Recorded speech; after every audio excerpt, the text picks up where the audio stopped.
दिव्यवाणी दिव्यवाणी दिव्यवाणी दिव्यवाणी.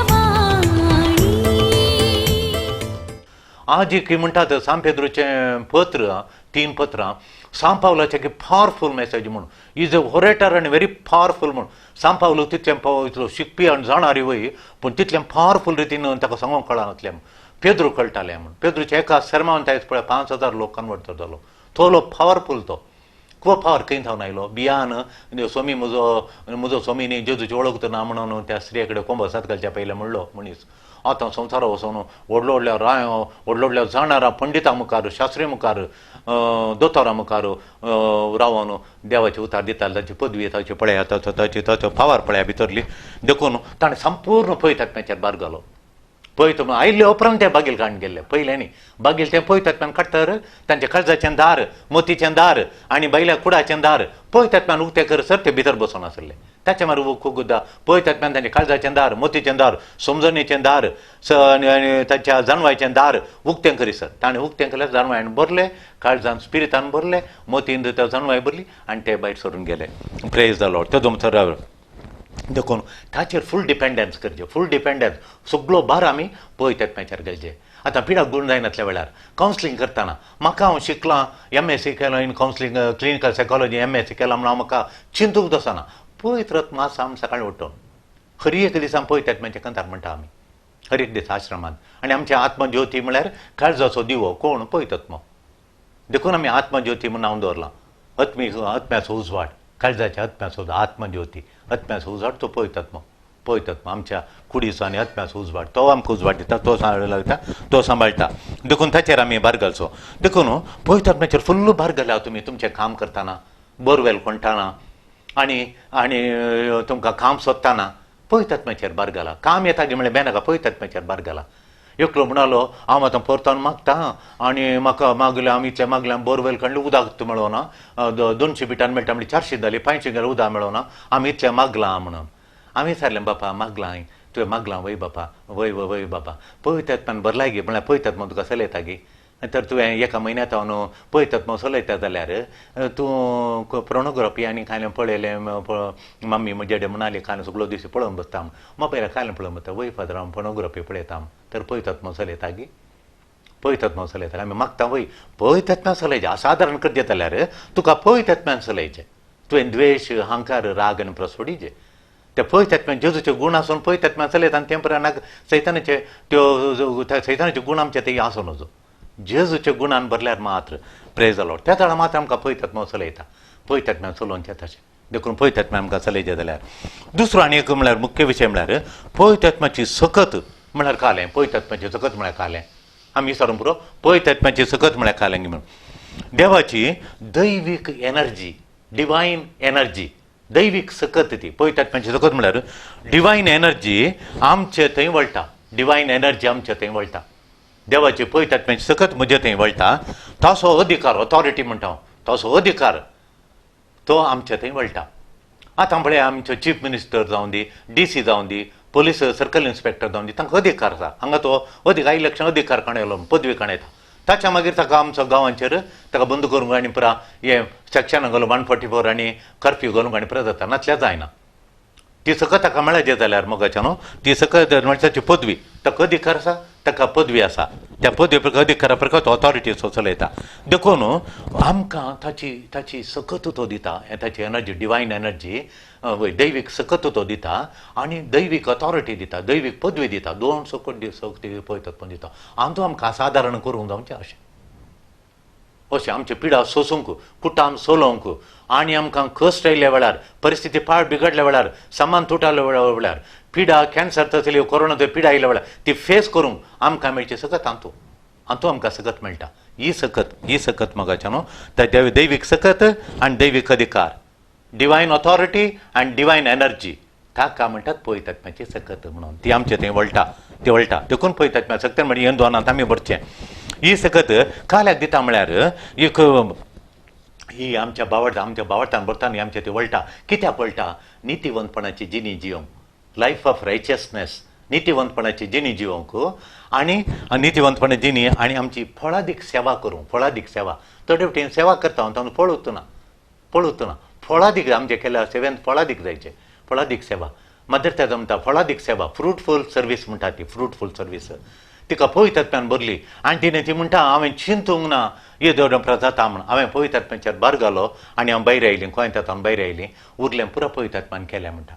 पवित्रात्म्याच्या सक्तेंत हांवें कोडकारांचे पांय धुले पवित्रात्म्याच्या सक्तेंत हांवें त्या वाटेर पडिल्ल्या बळच्यांक उखोल हाडून तांकां शिशुभावानान दवरून तांकां हांवें वाडयलें आनी एक समाजांत उत्तम व्यक्ती जावन जिवनच्या बरी केलें म्हणटा ती मदर तेरेसा तसो परिणाम जाता मोगाच्यानो आमकां पुरासाण जाता सेवा करतना फळादीक सेवा करतना पुरासाण जाता की ना इस्कालांत निस्वार्थ सेवा करतना भुरग्यांनी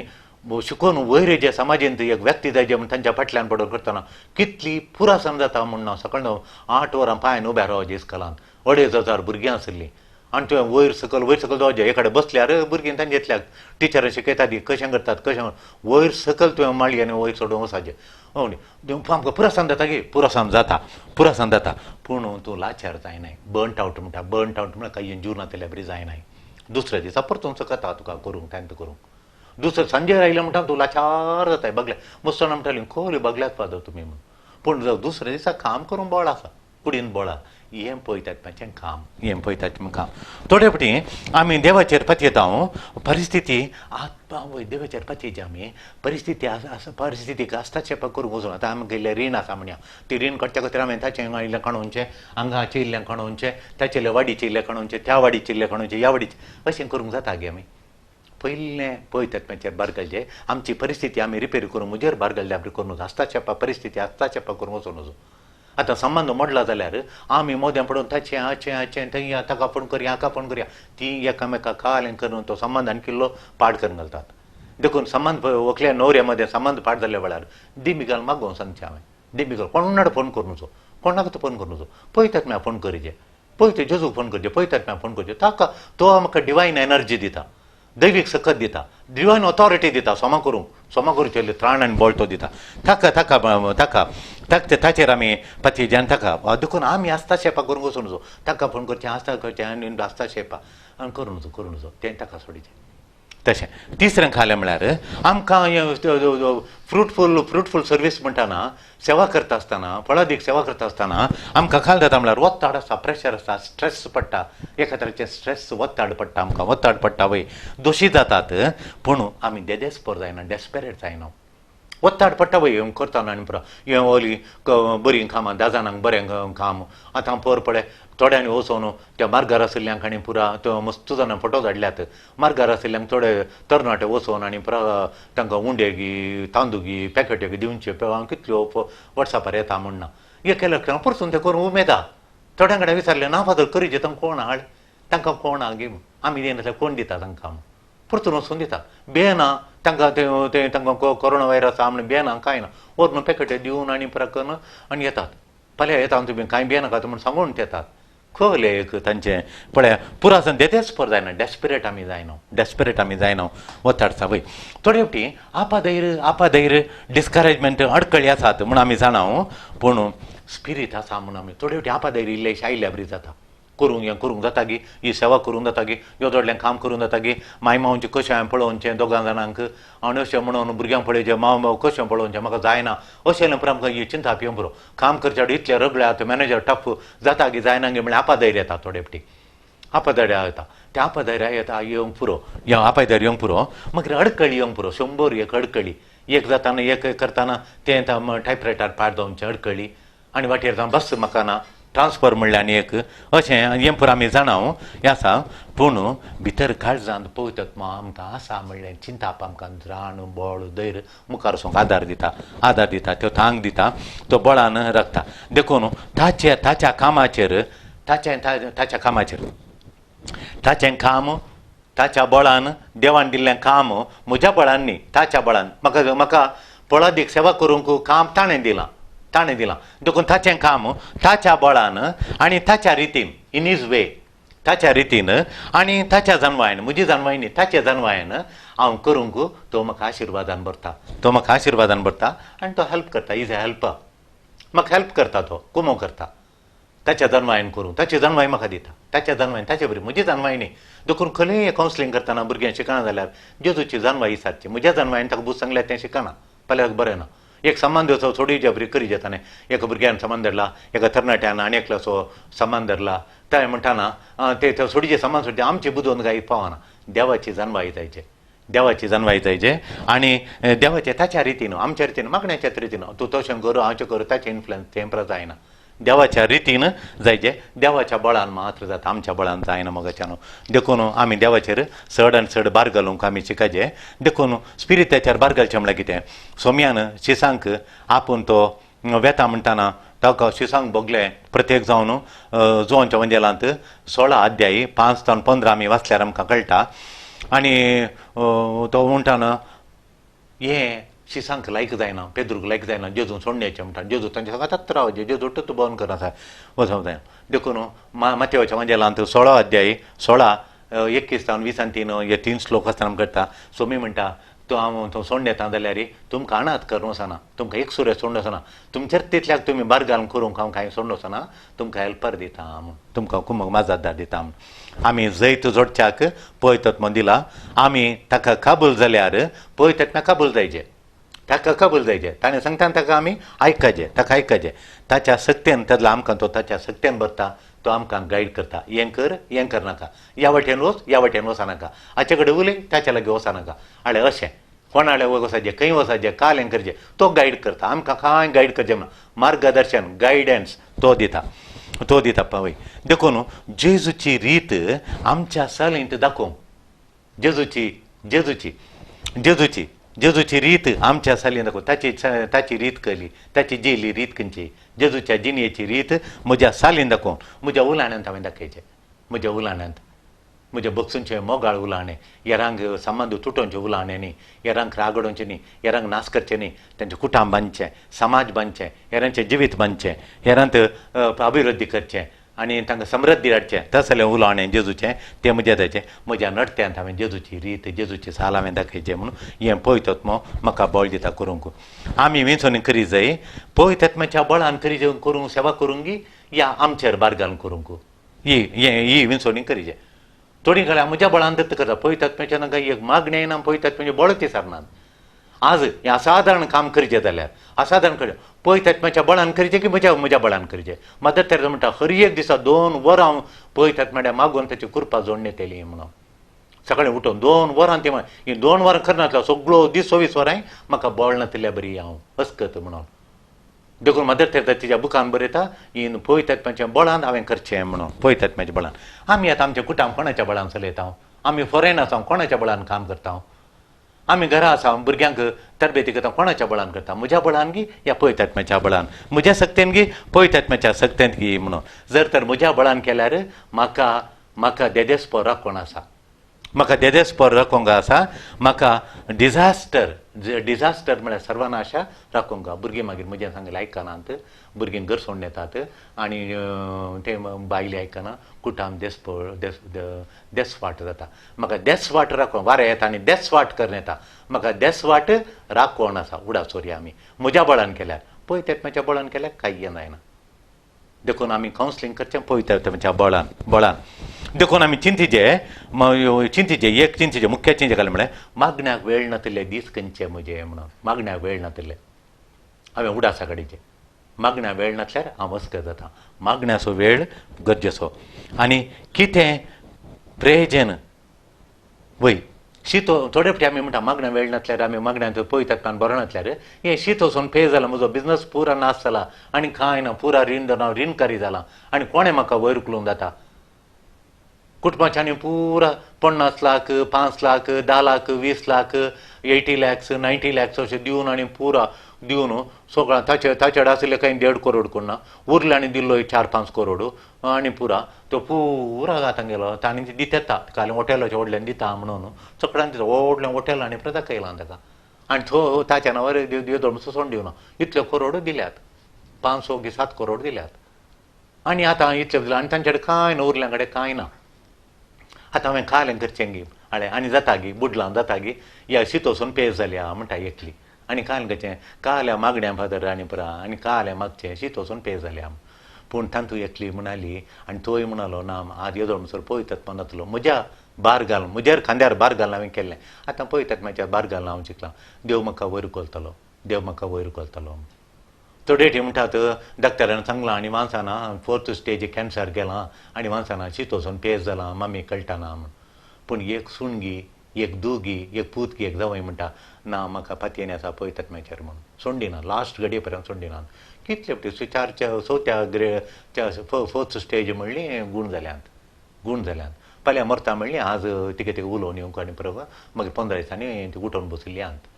देवाचेर बार घाल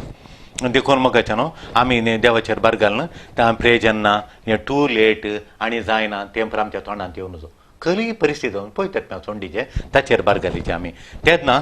वय केन्ना तूं तुजेर बार घालताय त्या दाळा तुका तूं शुअर लक्षण हें टू लेट म्हणून लक्षणां हें टू लेट शीत वचून पेज जाल्या तशें तें प्रमाण लक्षण तुजेर बार घालताय म्हणल्यार लक्षणां तुला देवाचेर पळयतात म्हाजेर बार घाली ती उतरान दोळ्यांत तोंडांत तावन येनात आनी दोळ्यांचेर पळयतात म्हळ्यार सकत बरोवन आसा सगळें सदांचें रुटीन हें केल्लें तें शिकचें कालें मम्मी सकाळीं उठोवन शिकचें म्हाका शिकोवंक वचना काळें रुटीन कालें केल्ल्यान खावचें केल्ल्यान ताचें हें सदांचें रुटीन म्हणून तशें बोर जाताना आनी कालें भरतना पळयतात म्हाजेर बार घाल्ल्या वेळार तें आमकां गायड करता पळयतात मग स्पिरिटान भरता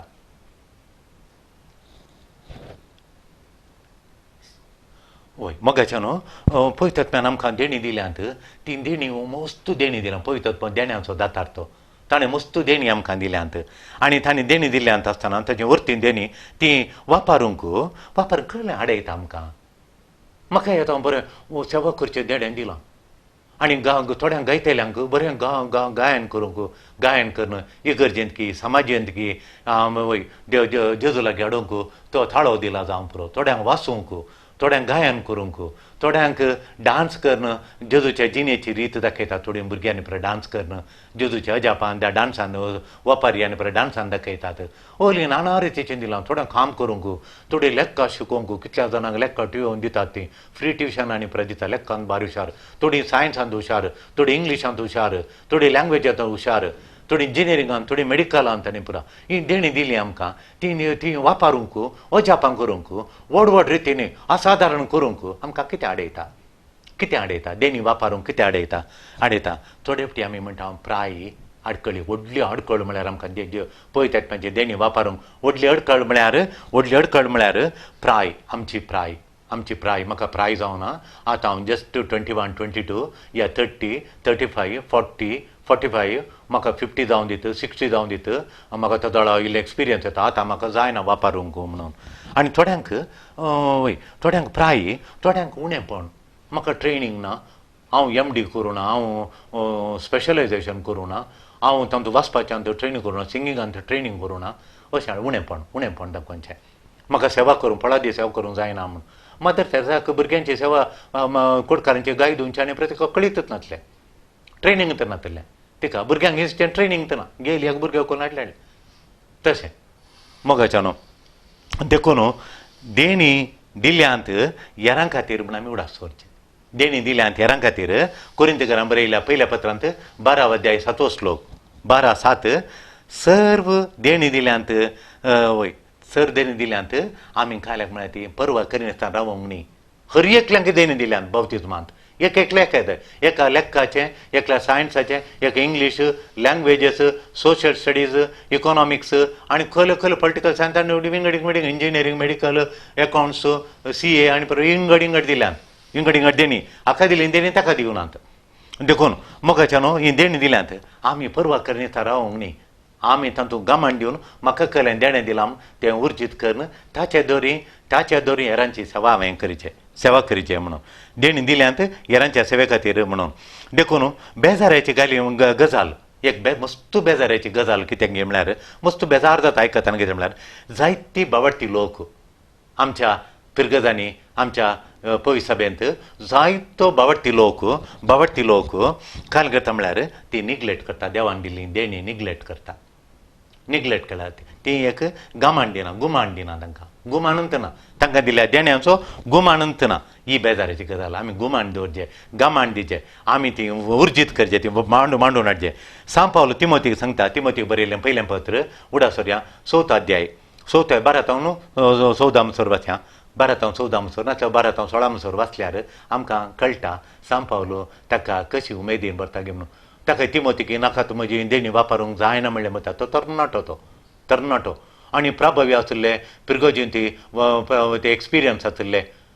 मस्त अनुभव आसले मनीस आपूण जाणारी म्हूण सांगतात आनी हाका एफेजाची गरज मुखार सोलोवंक तो आपादायी दाखयता ही देणी पळयतात ताका देणें दिलां ताणें तो बिस्प जायचे आनी ताणें चलयचें म्हणून पळय साबा एफेजाची चलयचें म्हणून आनी तो नरगता आनी देणें ताका धर्मसभे सोलोवंक दिलें देणें सोलोवंक तो मुखार वचोंक तिका फाटीं सरता वय आनी फाटीं सरताना सांपावलो म्हणटा ताच्या लागीं विनंती करता आनी म्हणटा अर्ज करता निग्लेक्ट करनाका आमी सांगता 14 श्लोकान निग्लेक्ट करनाका बा निग्लेक्ट करना तो बरयता दोळ्यान दुकां येता सांपावलो बरोवनची रीत ताका आनी तो उमेदीन भरता आनी एफेजाची गरजो कसो चलयता मागीर एकदा आमी निग्लेक्ट करता मोगाच्यान 2 कारणां खातीर पळय तेन्नाची देणी वापरूंक आनी असाधारण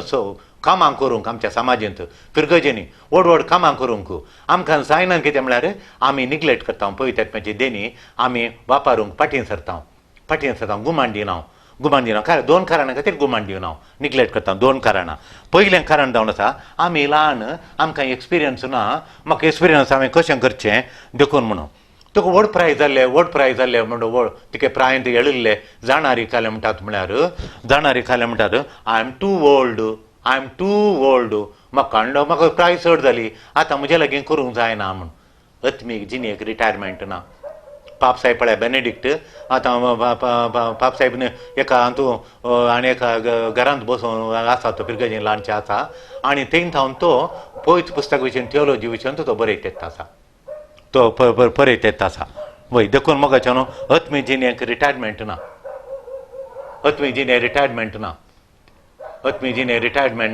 देखून आमी आमच्या दुसरें खालें म्हळ्यार एक उणेंपण इनएडिक्वेसी म्हणटा उणेंपण म्हाका तरबेती ना म्हाका ट्रेनिंग ना म्हाका क्वॉलिफिकेशन ना म्हणून आनी देखून त्या हाका लागून म्हाका सेवा करूंक जायना म्हाका क्वॉलिफिकेशन ना आय एम नॉट क्वॉलिफायड म्हाका तरबेती ना ट्रेनिंग ना म्हाका डिग्री ना म्हणून ना तें पण आमकां आडखळी येवन वचो ती तिमोतीक तशें बगल्या वेळार सांपावलो ताका अत्मीक देणी दिल्यान दिवनांत सगळी सुसज्जीत करून म्हाका फुल्ल सुसज्जीत करून ट्रेनिंग करून धाडूंक अत्मीक देणी दिना म्हाका अत्मीक देणी दिल्यांत ती हांवें वाडयचे म्हज्या जिणेंत वाडयचे ताळो नातिल्ल्यानी ट्रेनिंग करून ताळो येयचे तुमी सिंगर हाडे सारा थोडी सिंगर आसात ती आयवी डिसोज आसा तिचे कडेन इसारा तिणें कितलें ट्रेनिंग ल्हानपणांतून कितलें ट्रेनिंग तिणें बसून ट्रेनिंग केलां ताळो विल रिमेंबर्स पळय ताची मिनाबाई म्हजे कडेन म्हणटाली तांच्या घरा गेल्ल्या वेळार रातीन 3 वरांचेर उठोवन ताका खंय म्हणी एक नवो मेलडी आयली जाल्यार नवो ताळो आयलो जाल्यार सकाळी म्हणसर तो वाणिता वंदना शालिनी म्हणून तें म्हणटालो आनी जनेलाडे बसून वाणिता वंदना शालिनी म्हणून नातल्या विसराता सकाळी उठोवन तो सकाळी उठोवन जाल्ल्या उपरांत तें बरोवन चेडे कोण वचून तो बरयतालो तशें नोटेशन बरयतालो तो विसरता म्हणून तसतलो सरिगामा पदाना म्हणून तशें तली खंथारांनी पुरो बरीं खंथारां बरयल्यान ताणें पळय आमी ताची पदांनी पुरो तशें म्हण थंय देखून मोगाच्यान थोडे फावटी प्राय आमी म्हणटा हांव थंय देखून उणेंपण आमकां बगोवन वचो आमी आत्मविश्वासान मुखार वचो येजय आनी देवाचेर फाती येवन करचें फुल्ली डेवलप्ड टॅलंट कोणा दिवनात जल्मातान कोणी व्हडलो सिंगर न्ही देवान ताका ताळो दिला ताणें वळसीचे आतां मातयेची मडकी घराडल्या उपरांत ताका कुडल्यावर रान्नीर जावन शिजोवंक जायना तो वळसीचे वाणां हाडटा आमी वाण हाडल्या उपरांत तातूंत वाटचे भजीचो पाणो घालून वांटूंक कुंडो घालून वाटचे भजी पाणो घालून वांटूंक मागीर वांटूंक जाता आमचें काम आमी करचें ट्रेनींग आमी करचें मडकी आमी वळसीचे आमचो ताळो वळसून आमी गळसून आमी रेडी करचें देवान दिल्यात आमकां फुल्ली डेवलप्ड टॅलंट दिना आमी डेवलप करचें आमी अभिवृद्धी करचें आमी विश्वासान मुखार येजय देवाचेर फाती येजय आनी तो आमचें दोरीन ताचीं कामां करता कामां ताची आमची न्ही फळादीक सेवा ताची आमची न्ही आमकां धरता मात तो आमी एक हातेर ताच्या हातांत कामां ताची फळ हाडटा तो फळ दिता तो काम करचें मदत करता म्हणटा हें सगळीं शिशुभावन सगळ्या संवसारार आसात म्हजें न्ही सोमयाचें तें पवित्रात्म्याचें म्हणून हांव खाली ताच्या हातांत एक आतेर म्हणून ती सांगता देखून निदान शिकता निदान आमी शिकता केलें म्हळ्यार ती वापरूंक तेन्ना ती परिणामकारी जातात निदान दीस येताना निदान हांव शिकता म्हाका शर्मा सोंगचें देणें पदरार मेळ्ळें जाल्या वेळार नातिल्लें शर्मा सोंग नारगतालो पूण शिकून मुखार येवन शर्मा सांगूंक आतां बांजेल कोणान वाचतना देवाचे उतार म्हाका मेळटा पयलें मस्त कस काडल्या वरवीं आतां ते परिणामकारी जातात परिणामकारी लोकांक देवान दिता इल्लें वखदां आनी ते परिणामकारी जावची शिकून दिवन शिकून देखून आमी कित्याक वापरिना ती आमकांच दिवना मोगाच्यान आमकां भितर दोन बसोंक म्हणजे न्ही एकलो बरो ताळो आसा जाल्यार भितर दोन बसोंक न्ही हेरांच्या बऱ्या खातीर मागण्याचें देणें भितर दोन बसोंक न्ही हेरांच्या खातीर शर्मावन दिवचें देणें प्रबोधन करचें देणें भितर दोन बसोंक न्ही हेरां खातीर सेवा हेरां खातीर देखून हेरांक सेवा दिल्ल्या वेळार हेरांक सेवा दिल्ल्या वेळार देवाचो बेसांव देवाचे आशिर्वाद ताचे आशिर्वाद म्हजेर पडटात म्हजेर आनी म्हज्या कुटुंबाचेर पडटात म्हज्या मोगाचेर पडटात आनी संतोश वाडटा बेसांवां पडटात समाधान येता समाधान मेळटा संतोश मेळटा एका तरेचो आनंद मेळटा वो उतरांनी वर्णूंक जायना तसलो संतोश जोडूंक आमकां सरेस्पर देव पवित्रात्म्याची देणी वापरूंक पवित्रात्म्यान आमकां चलोवंक ताच्या देण्यांनी असाधारण कामां करूंक सरेस्पर देवान दिल्लो पवित्रात्मो आमकां सदांच चलोवन दी मुखार व्हरून दी म्हणून आमी मागया आमेन प्रेज द लॉर्ड.